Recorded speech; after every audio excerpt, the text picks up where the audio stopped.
Good day, my name is Shaelen George, and the famous speaker that I'm analyzing today is Malcolm X and his speech titled The Bullet or the Ballot. The speaker I chose to represent was Malcolm X, and the ballot or the bullet speech was delivered on April 3rd, 1964, and it was delivered in Cleveland, Ohio.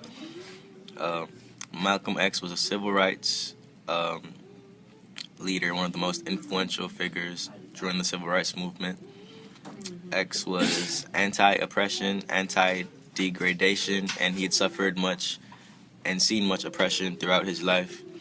X claimed not to be a political student and didn't really class himself as Republican nor Democrat because of all the ill treatment that he had received and seen growing up. He didn't really consider himself as an American citizen, as because at the time Americans were class second-rate citizens, and so that's where X's movement came about. I learned that Malcolm X was a black Muslim of the Islam religion. He encouraged many blacks to set aside their religious differences and to focus on the matter at hand, which was the ill treatment and injustice of African Americans.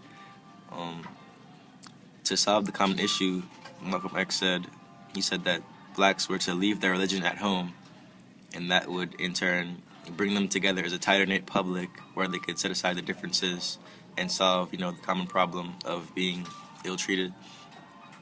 X encouraged Americans to carefully think about who they put into office, as the heads of state seemed to care little about blacks.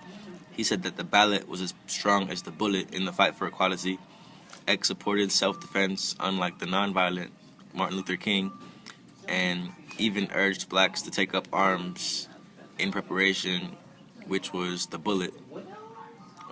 All in all, X made a stand against Uncle Sam and the oppression of African Americans. He expanded human rights for blacks, and he alleviated some of the struggle in the civil rights movement. Thank you. My name was Shaelen George.